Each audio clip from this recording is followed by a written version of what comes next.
Hello, my name is Hoor Bhanpuri, and I'm the Executive Director of the Illinois Partnership leading the initiative of the SAT implementation in the state of Illinois.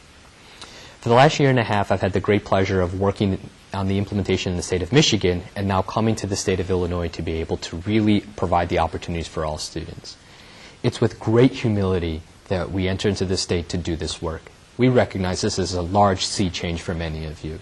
And it's really important to us that we work with you directly, as well as key organizations across the state, to really get the message out of what the exam is, what is it that we're doing as an organization, all the key pieces to the exam, the support mechanisms in place, but more importantly, be able to tell you directly what's on this exam and what does this look like.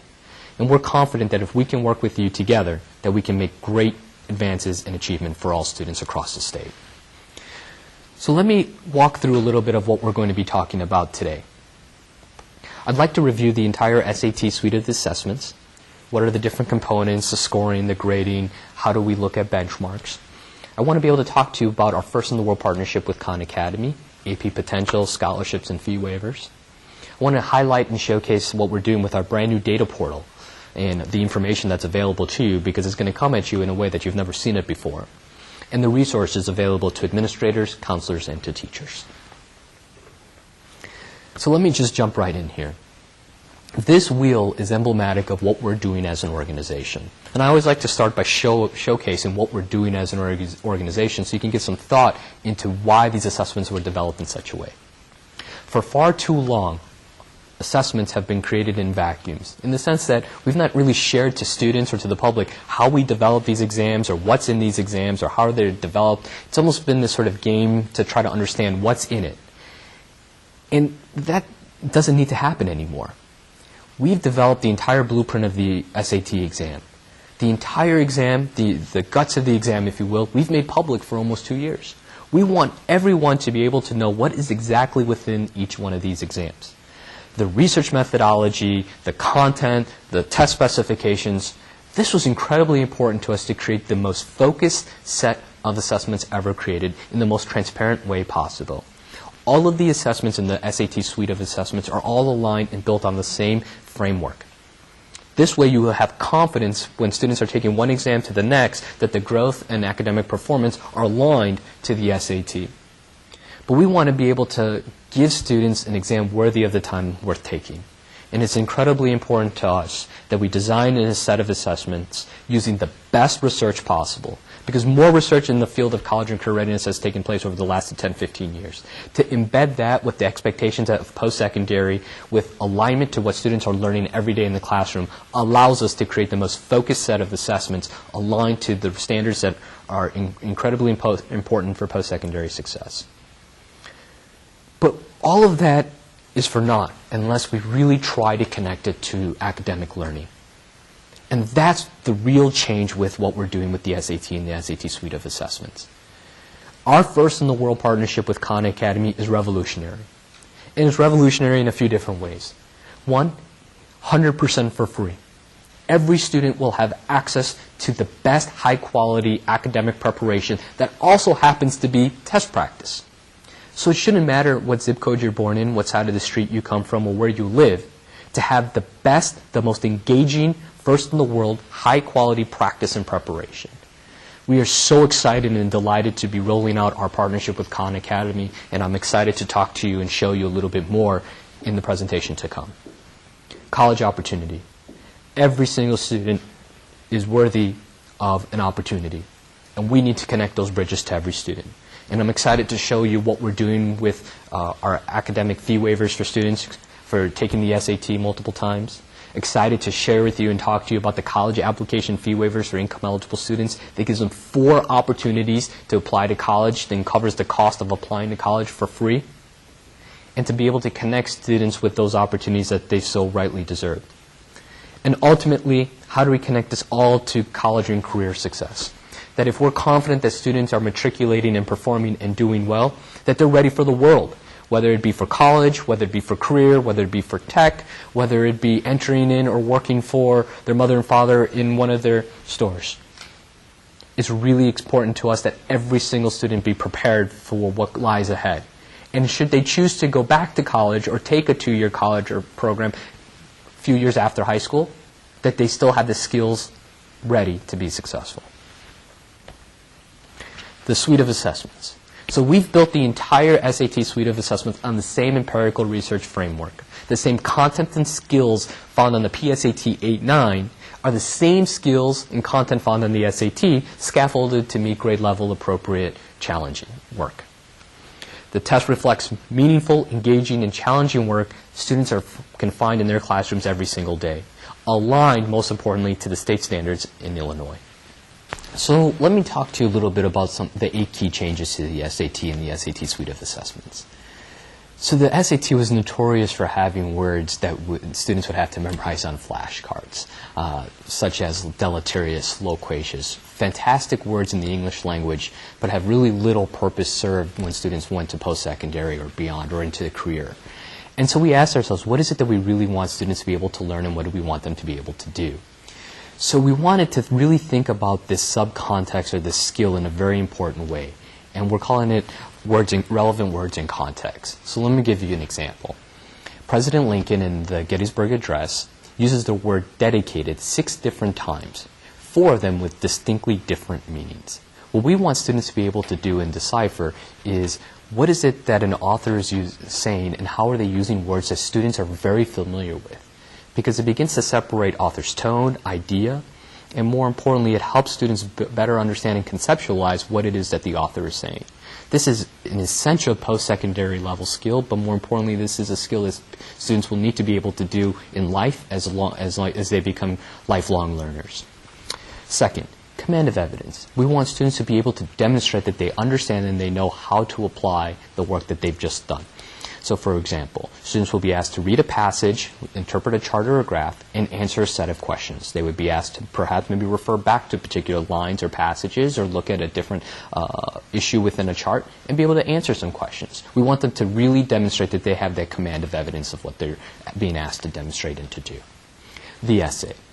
In 2005, when we last redesigned the SAT, we made the essay a mandatory part of the exam. And in rethinking that, as we redesigned the entire assessment, we decided to do something slightly different. So first, the essay is completely separate from the multiple choice section of the exam. Now, part of the state of Illinois, our contractual bid with the state of Illinois is to offer just a multiple choice part of the SAT. We will continue discussions with the State Department to figure out different implementations in different areas of offering the essay portion, but at this time, students will just be taking the multiple choice part of the exam. But let me talk about the essay, because students may want to take that on a National Administration Day. The essay we've moved from 25 minutes to 50 minutes. And we did this so this could give students the more authentic time to write college-level type work. Students need the time to think, to read, to outline their work, and to write in a meaningful way. We've also decided to try to do something a little bit different instead of just asking students about their opinions and then write upon a particular piece of work. Now students will have source analysis essay writing. We will input the source, and students will take the time to answer a really set of defined questions that we've provided for them. The rubric to the entire essay has been made public, as well as the prompt of what students would be expected to do will be made public. Students can also offer their opinions to the subject level matter at any given point in time, but we're offering the guidance of what we'd like students to do source analysis essay writing. Math. Math will be focused in 3 key areas: harder algebra, problem solving and data analysis, and passport to advanced mathematical topics. We were going to define a much more narrow piece of math of what students need to be able to do to demonstrate post-secondary level readiness success. And there's more information that we'll dive into about the deeper contents within those areas. But algebra, problem solving and data analysis, and passport to advanced math. When redesigning this exam, we can also take into account some of the best work that's already taking place and what students are learning right now in the classroom. We can embed the exam with problems that are grounded in what we're calling real-world context. The same sorts of problems and situations and topics that students are learning and dealing with every day in their classroom, we can embed and make part of the SAT.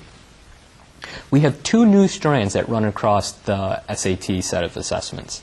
One is an analysis of science, and the second is an analysis in social science. There are not particular sections of the exams that students will open to that will say this is analysis of science or this is analysis of social science. However, those two content areas will be embedded across the exam in a couple different ways, and when we get to some of the scoring features, I'll be sure to show you and highlight what that looks like. I gave you the example of the Gettysburg Address, but every SAT exam will have at least what we're calling one founding document or great global conversation. Thoughts on Social Justice or Freedom by Mahatma Gandhi, Letters from a Birmingham Jail by Dr. King, Federalist Papers 51, 52, and a couple other resources, and to just give an example of some of the information that will be embedded in part of the SAT. No prior knowledge is ever needed to do any of the work on the SAT, as this is not just a national but international exam. Wouldn't expect students in foreign countries to know what the Federalist Papers are. But could they do the objective or the work, such as the example of analyzing the word dedicated in the Gettysburg Address, without having known what the context of that information came from? We think that students can do that, and so we can use some of the greatest literature available to us and embed it as part of the SAT. And last but not least, we are moving to rights-only scoring. So this will make students very happy and will help clear up a lot of the information about the SAT. In the past, we used to have a quarter-point deduction with all the assessments as part of the SAT as well as the PSAT. Students would tell us that it didn't really matter to them, but at the end of the day, they would say, I'm not exactly sure how your scoring works in a quarter-point deduction. How do I try my best? So we said, you know what, we can make this change. We did this with our advanced placement programs and that set of assessment, and so now the SAT as well as the SAT suite of assessments will go to what we're calling rights-only scoring. There's no penalty for incorrect answers, and from the 5 answer choices, there will be 4. So we encourage students to absolutely try their best, take the best test-taking strategies that they've been learning throughout their high school career, and go ahead and apply that as part of the SAT. So the scoring format with the SAT. We are now moving back to a score of 1,600. In 2005, when we redesigned the exam, we went to a total of 2,400 when the essay was a mandatory part. Now the essay is a completely separate part of the exam and has a completely different scoring rubric and method of being scored, which has no effect on the multiple choice section of the exam, which now we have 2 sections called the evidence-based reading and writing and math, from 200 to 800. The combination of both those 2 section scores gives us a total score out of 1,600. So let me see if I can break this down a little bit further for you.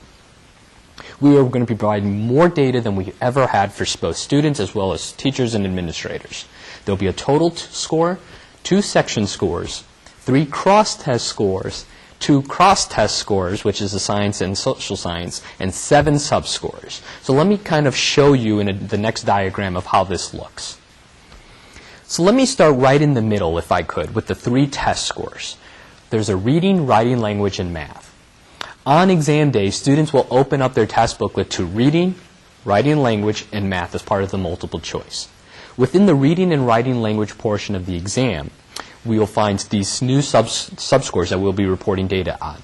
If we're telling students that this is really essential information that students need to be able to demonstrate mastery on or know where they are in regard to these components, then we should be reporting these scores back to students as well as to administrators and teachers to use this information in an informative instructional approach. So words in context and command of evidence will be found in the reading and writing language portion of the exam.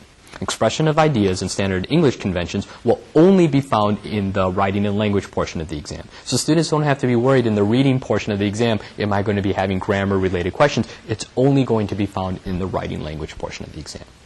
Math will be math. However, we will be providing 3 new sub-scores as well. The Heart of Algebra, Problem Solving and Data Analysis, and Passport to Advanced Math.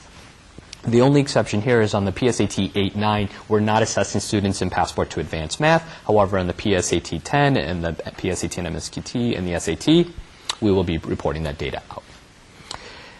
I did mention that there was 2 new cross-test scores, science and social science. So as you can see, those 2 strands run across the reading, writing, and language and math portion of the exams. What we will be doing is actually pulling questions from math, writing and language, and reading to provide 2 new sub-scores for analysis in science and analysis in social science. The number of questions, the percentage of those questions can all be found in the blueprint of the SAT. All of those scores together get funneled up into two main section scores, a math score and an evidence-based reading and writing score from 200 to 800. And the combination of those two scores gives us a score out of 1600. Now, we're working with colleges and universities all across the state as well as throughout the country of how to use and interpret all of these scores. Because everything that you see here will go on a student score report and be sent to colleges for college admission purposes. Now, colleges have been very clear with us that they're very comfortable understanding the total score as well as the two section scores of evidence-based reading and writing and math. They're looking forward to working with the College Board and looking at more data in years to come to understand how some of the other pieces could be perhaps used for placement, scholarship purposes, and so on and so forth. But we're working on that with colleges and universities. But they feel very, very comfortable with the information that we're providing and the data layout that's going to be given to them. So let me walk through a little bit of what these exams are. So the PSAT 8-9.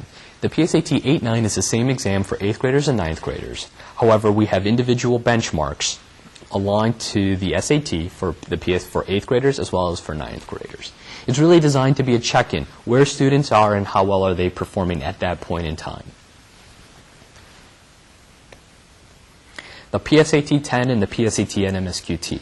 Let me start with the PSAT NMSQT. I know it's a mouthful, but it's a National Merit School qualifying test that many of you are very familiar with that 11th graders take predominantly to qualify for national merit purposes. However, what we've been able to do is create another exam for the spring called the PSAT 10, which is the same exact test. There's nothing different in terms of the content, the format, the timing. It's literally just a different form of the exam, but just for 10th graders, so we can provide spring administration for 10th graders. Membership, many of you have asked for a spring level assessment for 10th graders, and this is that answer to that. Now, the PSAT and MSQT has been taken by 10th and 11th graders in the fall for the last 50 years. And this exam last year was taken by just about 4 million students. So we're really excited to be able to have this offering to provide even more data and more information back, but allow different districts and schools different implementation models for what works best for your students. So as we thought about the entire assessment system, it was important to us to define a brand new set of college and career readiness benchmarks. We've now been able to use a more national standard of what college and career readiness means by defining college and career readiness as a 75% likelihood of earning a C or higher in your first year credit-bearing course in that same subject area. Now, in order to meet that 75% criteria, a student has to meet the benchmark in both the evidence-based reading and writing and the math section of the exam. It's the combined score that gives us the confidence to be able to provide students with that 75% likelihood of earning a C or higher. The PSAT 8-9 will provide benchmarks and norms for both 8th and 9th graders, and the PSAT 10 as well as the PSAT and MSQT exam will be able to provide the same benchmarks for 10th and 11th graders as well, all in alignment to the actual SAT readiness benchmarks. Vertical score scale. So as we've designed this entire new system, we thought what would be the best way to highlight academic growth year over year.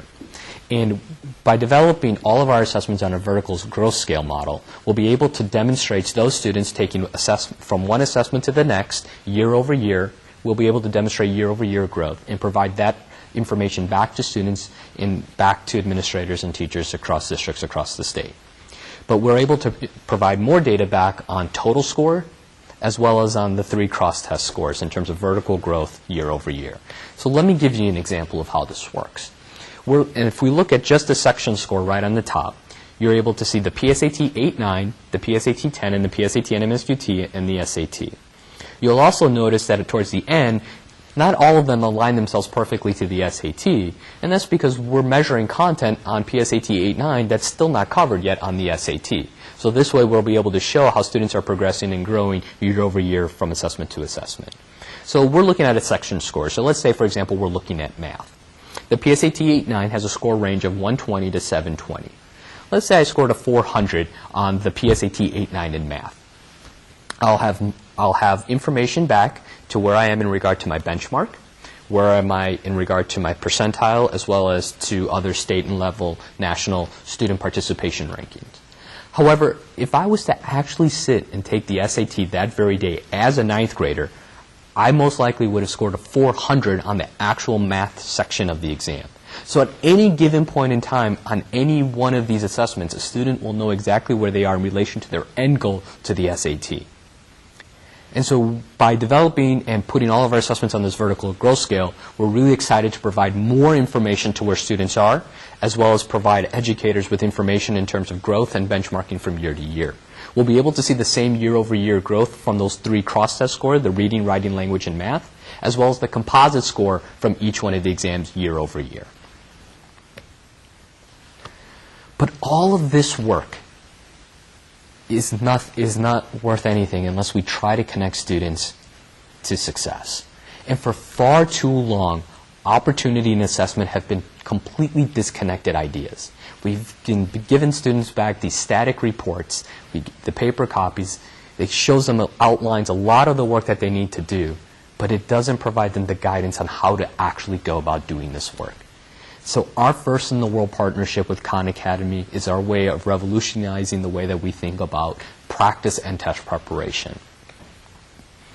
What you see here is the official SAT practice. This is a snapshot of actual Khan Academy when you log into the system. We know the old SAT has now been retired, so all the information in Khan Academy will all be connected to the new redesigned assessment. We have over 4,000 practice problems on Khan Academy, personalized tutorials, official SAT practice, and full-length exams that I'll talk about in a few minutes. But it's important for you to also know that Khan Academy is working directly with College Board test development writers on developing questions that go into Khan Academy. Everything into Khan Academy from the SAT is 100% authentic by SAT and College Board. So all the practice, all the material is coming directly from us to provide students with the best guidance and practice that has ever been created before. So let me give you an idea of how this works very quickly. So let's use Jeff and his path to his SAT success. When Jeff logs into his Khan Academy account, he'll be asked to take about a 45 to 50-minute diagnostic in the reading, writing, language, and math sections of the exam. And this diagnostic is the only place where it's actually an adaptive way of learning, so we can really think about and place students where they are academically. So students who are right in the middle, we can give them the proper support and tools. Those are students who need a little bit more hand-holding at the bottom, and those students who may be performing at a higher level. But the adaptive nature of the diagnostic allows us to really capture where students are academically at that particular moment in time.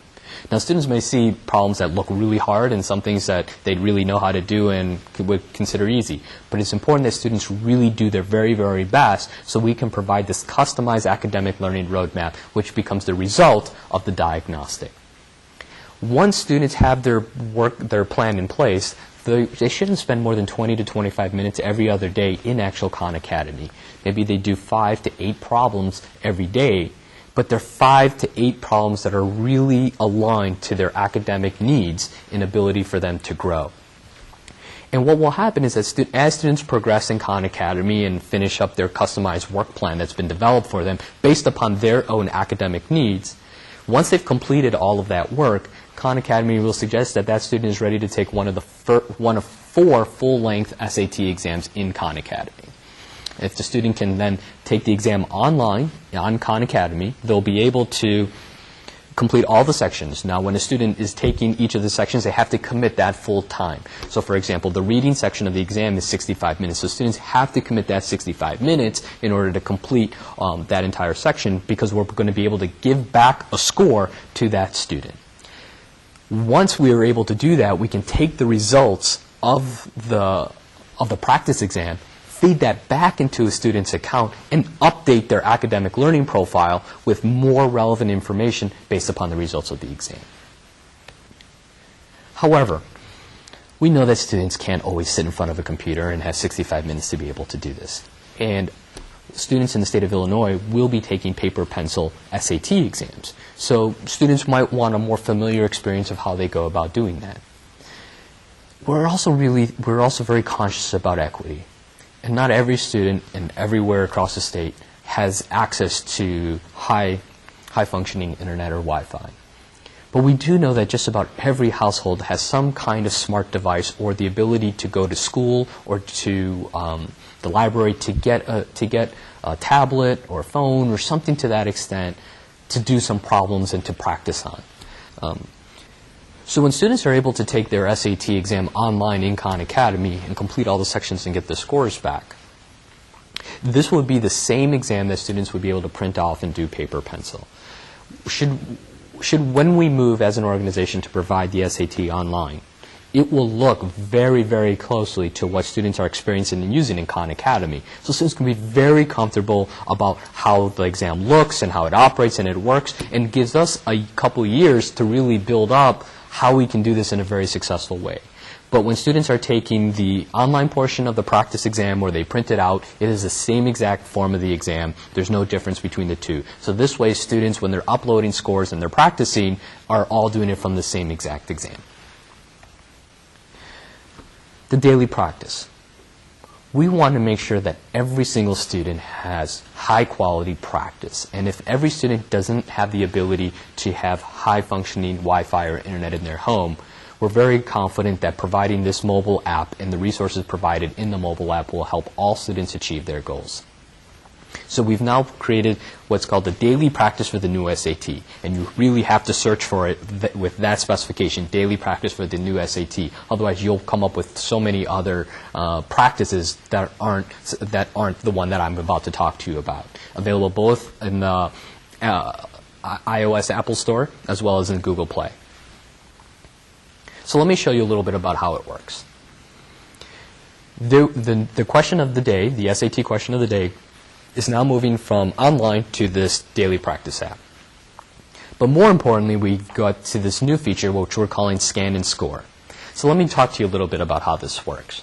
So as I mentioned, that the four Khan Academy, or the four SAT exams, on Khan Academy, students can take them online. But we also know that students may want to print them out and do them in the way that they more traditionally take them. Perhaps the students want to practice them at their dining room table, in the kitchen table at their house, after school, before school, study hall. But they want to practice on paper pencil. And we know that.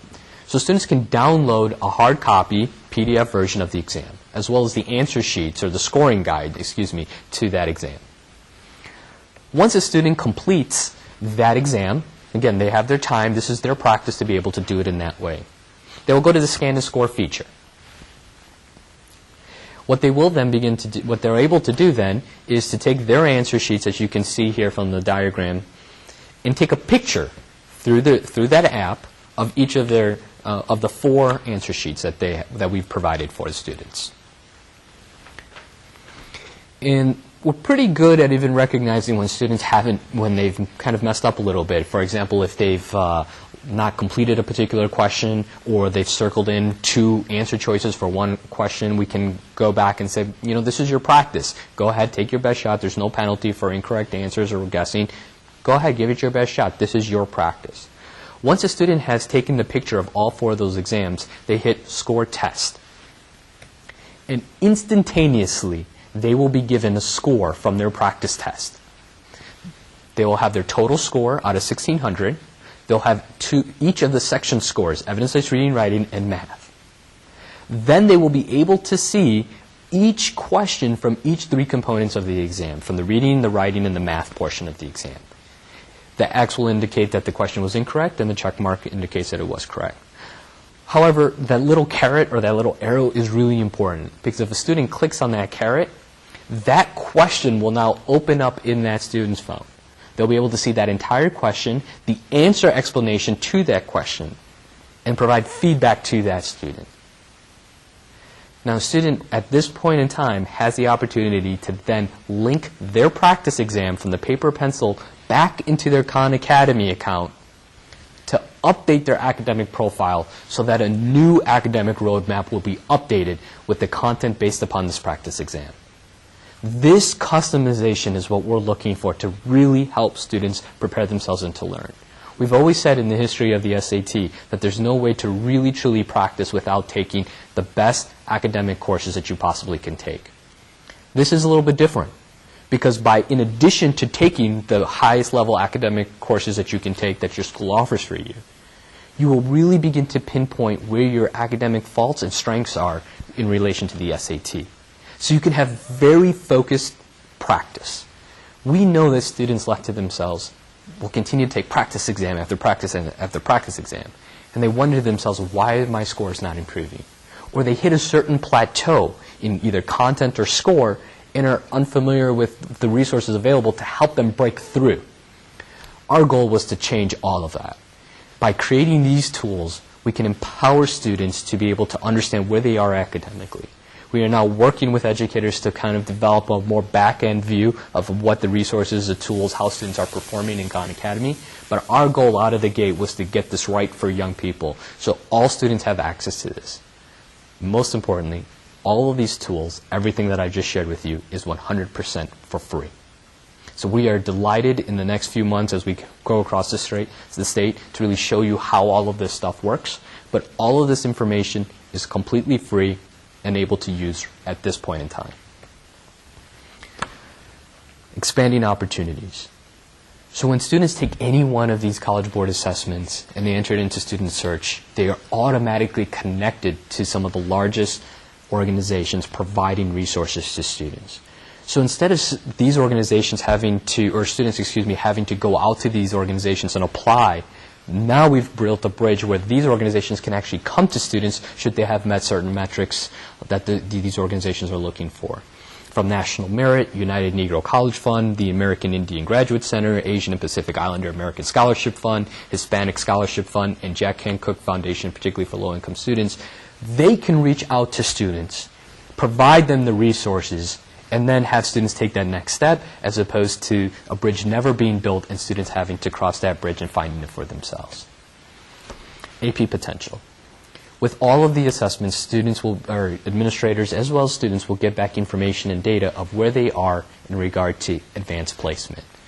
And very quickly, what AP Potential is that it lets us look at a lot of data and information to provide students as well as administrators and teachers information of where students are academically in preparation for doing well, not just in an AP course, but on an AP exam.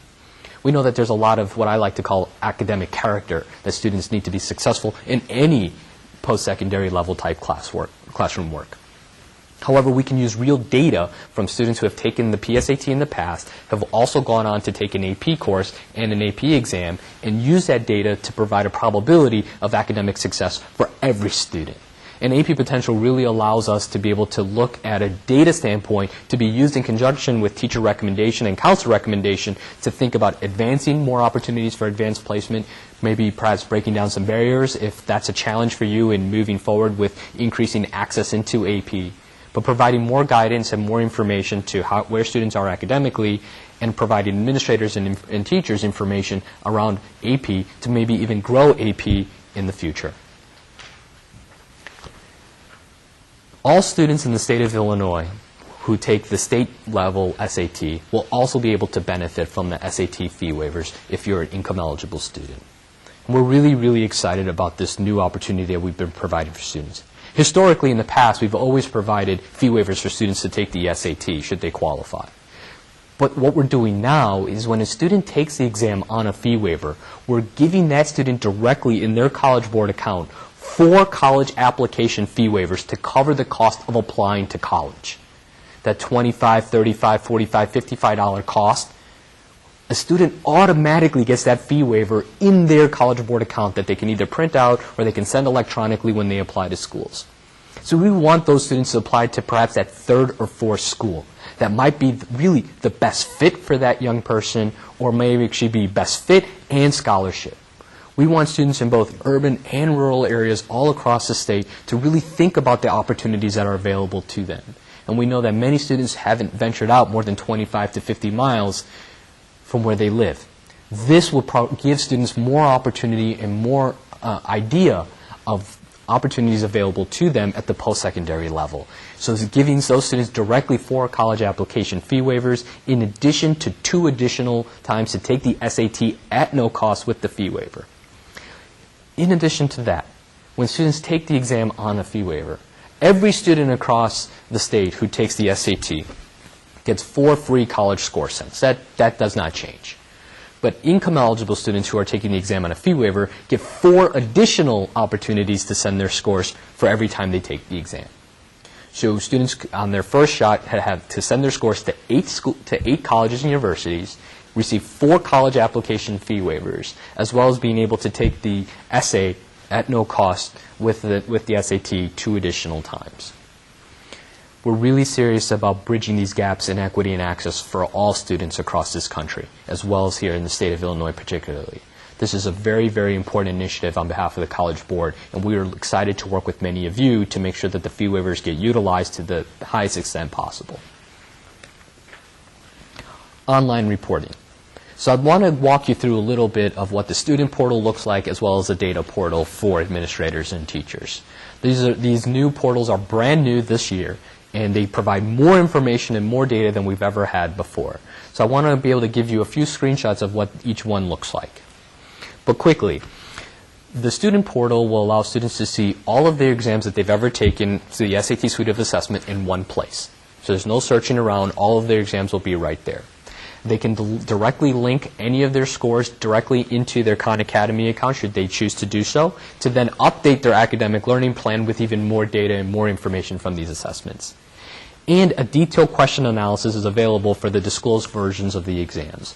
So, for example, if the student is taking the PSAT and MSQT this coming fall, let's say for an 11th grader, when they get the results back, they will be able to see in a digital version every single question of the exam that they just took, with an answer and explanation analysis for every question. Schools and districts. Counselors will have a full registration report in terms of students who are registered to take the SAT, but more importantly, they'll be able to see the actual score reports for every single student. So we'll still be mailing the score report to schools for the PSAT exams as well. However, if counselors want to be able to download every score report for a student, they'll have access to do that right away, right through the portal. You can review data in a multitude of ways, so I'm really excited to show you a little bit of what that looks like, and the reports that we have available to inform curriculum and instruction. So here's a snapshot of what we like to call the student dashboard. When students log into their College Board account, the exam that they just recently took will be the one that shows up right on top. So for example, here we see the PSAT and MSQT. You get the total score and a quick snapshot of their evidence-based reading, writing, and math score. On the top right-hand corner, this is where students can practice, send their scores directly to Khan Academy. They can search for scholarships on our Big Future website.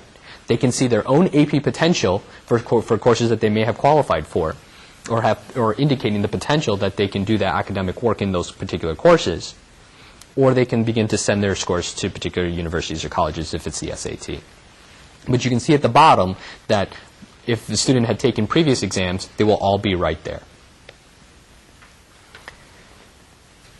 Students will be able to see their score. Let's say they look at the most recent one. So let's say that, for example, this is the PSAT and MSQT. But again, this is the same for all the assessments all across the board. They see their total score. They can see where they are in regard to benchmark, where their projected score would be on the next exam, their percentile rankings, and so on. Skills Insight. This has always been the really informative part of the student score report. On the left-hand side, it shows a student, if we look at the 2 columns, this is what a student knows how to do right now and has demonstrated this work on this particular assessment. On the right-hand side, improve your skills by focusing on are the things that students will really need to work on. Now, this is the way that we've always reported this information in a static form. That is why the connection to Khan Academy is so critically important.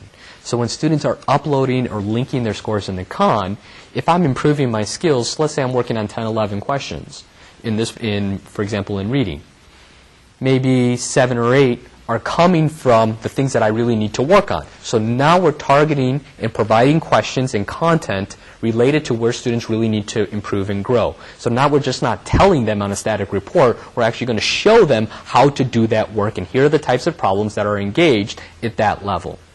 But at the same time, we're going to actually throw in a couple of problems for the things that they already know how to do. So students don't forget to do the things that they already know how to do. So we can do that in both the reading, writing, language, and the math portion of the exam. The other thing that students will be able to see on a disclosed form of the exam is that they will see every single question of the exam that they just took. They will be able to see every question, how they scored, their performance, as well as a question and answer portion to that. So all the exams, all the paper copy report will now be in a digital format so students can better utilize the information that they have available to them. Educator reports. So here we can search by scores by institution. So if you have multiple high schools in a particular school, or you're just a single high school district, you can begin, or middle school, you can begin to look at scores across schools or just your school as its own. You can see reports by administration, assessment, and grade, district state aggregate comparison information, and you can begin to really group students and look at students in meaningful ways. There will be no paper reports that will be sent by the College Board, because we want you to be able to look at the reports that are meaningful to you, as opposed to us telling you how it should be done. Now, we'll be providing trainings throughout the fall as well as into early spring 2017 once reports start to come back, to really walk you through and how to use some of this data and work with organizations all across the state to highlight and showcase how to use the data reports. But it was important to us that not everything works for everyone, and be able to analyze information that's important to you should be done in a way that's meaningful to you. So we've moved all the reports in an online way, and I'll show you a little bit more of how you can function and use some of the data. Filters. This is really important. Since there's no paper, you don't have to cut and paste or look at pieces of information. You can look at the data that's important to you. If I'm really interested in thinking of where are my students on fee waivers, in math, in hard algebra, I can look at students in that way. And I can begin to then create customized lists and invite particular teachers or particular content specialists within my buildings or schools to look at the data in a meaningful way to help me think about and driving instruction and practice. If I'm thinking about setting meaningful goals as part of my school improvement process, I can look at this data and use it in such a way. You can look by gender across assessment, race and ethnicity, those students who have completed core curriculum. We can look by students who have taken the exam with accommodations, see where they are, and provide and continue to provide educational opportunities, and then some other information that students provide to us on the questionnaire. The instructional planning report. So now this is really the tool that we're providing back to educators to really help inform instructional practice. A great plan and a great tool to be used once the data starts to roll out. We'll be able to break down scores in a couple different metrics, if you will, from red, yellow, and green. Red is that students need to strengthen their skills. They may be perhaps could be almost a year behind to where they need to be, but we're going to highlight and show you where they are in that content. Yellow, they are approaching that benchmark. Again, the benchmark aligned to post-secondary readiness success to the SAT, and where their meets are exceeding that benchmark in green. We can begin to list students in each performance group, linked to state standards, aligned to subscores. So for every question that we'll be able to, there'll be a little question mark. So you can hover over every single question on the exam, and what will pop up are the standards related, the Illinois state standards related to that particular question. Now there may be lots of different standards connected to one question, H.R.1, so we've got a lot of numbers, but we can always expand that. And when you expand it, you can see you'll be able to see the explanation to every single standard that is then connected to particular questions. So we've tried to take that out for you in terms of looking at the data from different sorts of, or excuse me, different reports, and we're able to now look at it in one meaningful way. You can then export all the files in a PDF and upload it into your data management system should you want to do that. So as we begin to close, let me talk to you a little bit about some of the dates that are available for 2016 and 17 this coming year. I'm still waiting on spring windows, so we'll get that published right away, but we do have the fall windows available, and I want to walk you through a little bit. So if we look at the PSAT 8-9, you'll see that the fall window opens September 26 and goes to January 27, 2017. A pretty large window of time for you to be able to assess students in a way that is meaningful to you. The spring window will overlap with the SAT should you want to provide similar assessments to those students on the SAT date. The PSAT NMSQT and the PSAT 10.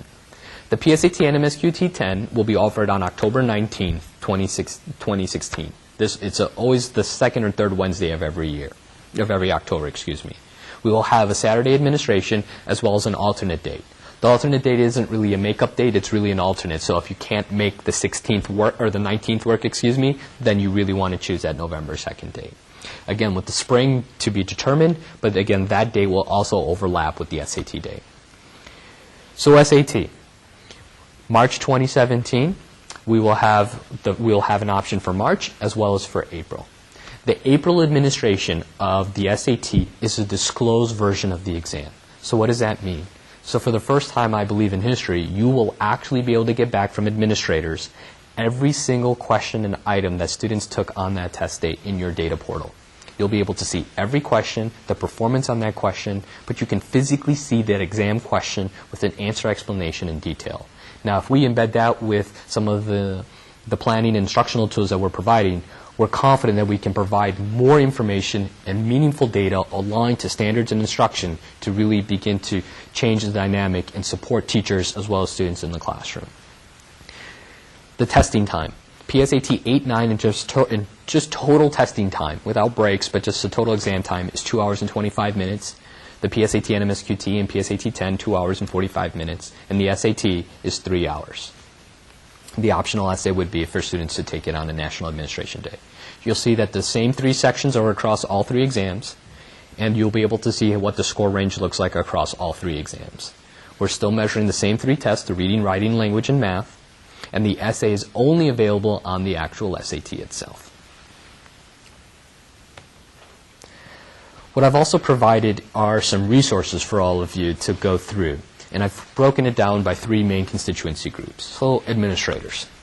The test specification document, that entire blueprint or the guts of the exam that I talked to you about, about 216 pages of wonderful reading, or if you need to go to bed, it could put you to sleep.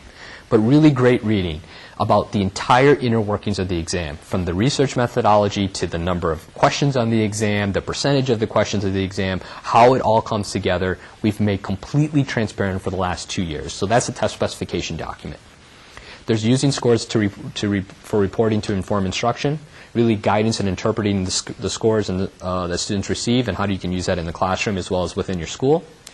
SAT practice exams are available, 4 full-length practice exams, the same ones available in Khan Academy. Sample SAT questions available, as well as the details on Khan Academy and student support and how you go about the linking. And we've provided some videos also on how to link accounts on YouTube and our College Board YouTube site. Teachers.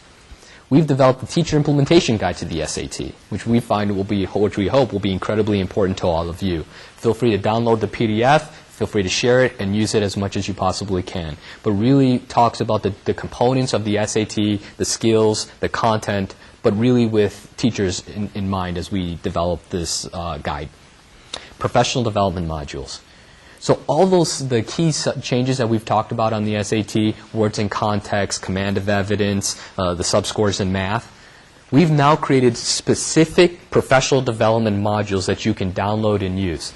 And if you're doing this, let's say you're an instructional specialist or a coach within your particular building, we've even broken down the time frame. So if you only have 25 minutes, here is the most important content that you need to cover. If you have 50 minutes, 60 minutes, or if you have the full 90 minutes, here are all the things you want to cover as well as some tools to walk you through.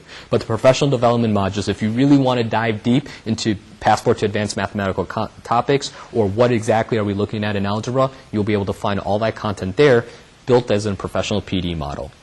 There's sample PSAT score reports to get an idea of what these reports look like, and lesson plans as well to use the data once you get it back. And counselors.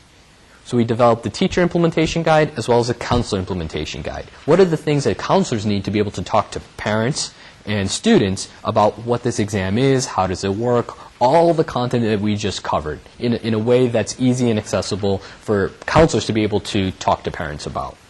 SAT and college admissions. So can we answer all those questions? Every single college in the state of Illinois will accept the SAT exam. Just because students haven't been taking it for a number of years doesn't mean that college admissions folks don't understand how to use those scores. That's what they do. This is important to them. And my colleagues on the higher education side of things have been meeting and working with colleges and universities all throughout the state on the changes of the redesign and how they're going to use it. There hasn't been a single college or university that has told us that they will not use the SAT as part of admissions. They need to adapt and learn some new features, but it doesn't mean anything in terms of a game changer for them. And students should be very comfortable and confident when taking the SAT and applying to schools that the SAT will be widely accepted. We provide a counselor's guide to the fee waivers. So how do you go about requesting the SAT fee waivers or fee waivers for the PSAT and MSQT for 11th grade students only? How do you go about doing that? What's the process? We provide some guidance along that line. SAT fee waiver guidelines for families to make sure that the appropriate students are receiving the benefits entitled to them.